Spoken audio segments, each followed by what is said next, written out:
High বন্ধুরা, তোমরা সবাই কেমন আছো? আশা করি তোমরা ভালোই আছো। আজকে তোমাদের সামনে একটা অন্যরকম ভিডিও নিয়ে এসেছি। একটু মন দিয়ে দেখো ভিডিওটা, একটু শোনো মন দিয়ে। আশা করি তোমাদের কাজেই আসবে ভিডিওটা।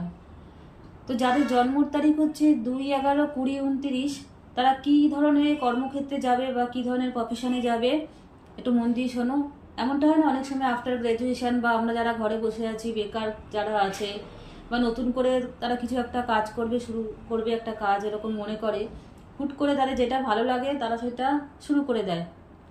তাতে অনেকটা পুঁজিও লাগায়, অনেকটা সময় দেয়, দীর্ঘদিন সময় নষ্ট হয়, কিন্তু দিনের শেষে কি দেখা গেল, সে একদম সাকসেস হলো না, মন মরা হয়ে পড়লো। কারণটা কি? কারণ তো অবশ্যই আছে সাকসেস না হওয়ার। কেউ কেউ হয় আবার সাকসেস, সবাই যে সাকসেস হচ্ছে না এমনটা নয়, কেউ হয়। কিন্তু যারা সাকসেস হচ্ছে না, কারণটা হচ্ছে একটাই, এই কাজটা তোমার জন্য উপযুক্ত ছিল না। আমাদের সকলের জন্য সব রকম কাজ উপযুক্ত নয়। প্রত্যেকটা মানুষের জন্য ভিন্ন ভিন্ন ধরনের কাজ আছে, আমরা সেটা বুঝি না, জানি না।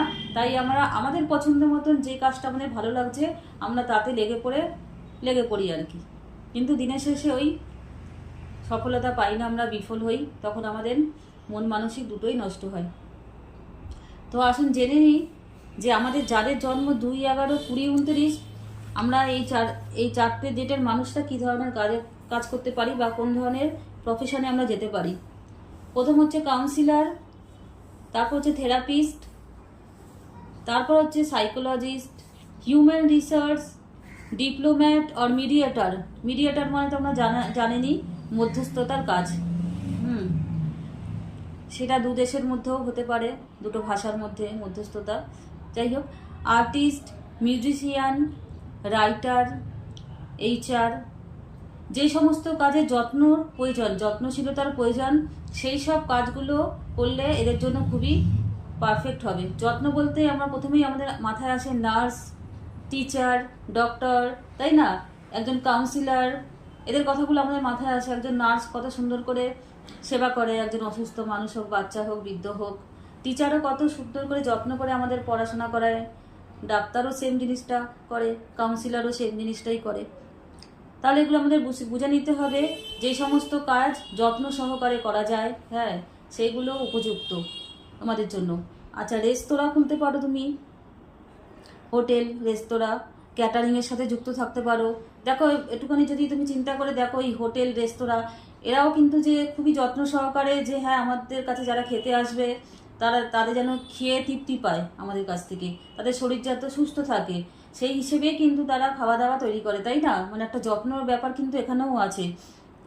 আচ্ছা, যে সমস্ত কাজ জলের সাথে রিলেটেড, হ্যাঁ, সেই সমস্ত কাজও কিন্তু এই চারটে ব্যক্তির জন্য উপযুক্ত। ওই 2/11/2029 যাদের জন্ম, জলের সাথে রিলেটেড কি হতে পারে? সমুদ্রের মাছ হতে পারে, মুক্তো হতে পারে। তাহলে তুমি মাছের ব্যবসা করতে পারো, মুক্তোর ব্যবসা করতে পারো। আচ্ছা, তেলও সমুদ্রের তলায় হয়, তেলের ব্যবসা করতে পারো। ঠিক আছে, দুধের ব্যবসা করতে পারো, দুধের থেকে তৈরি যে সমস্ত জিনিস সেগুলোও করতে পারো। এই ছাড়াও সঙ্গীত আছে, চিত্রকলা আছে, বিউটি পার্লার আছে, মডেলিং আর ইন্টেরিয়ার ডিজাইনারের কাজও তুমি যুক্ত থাকতে পারো।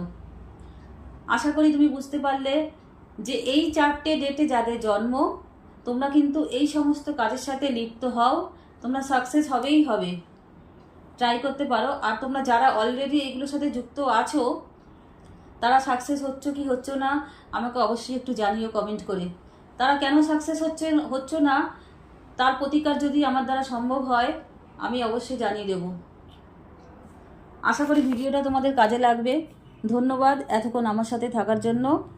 পরবর্তী সময় আমি আরেকটা ভিডিও নিয়ে আসবো।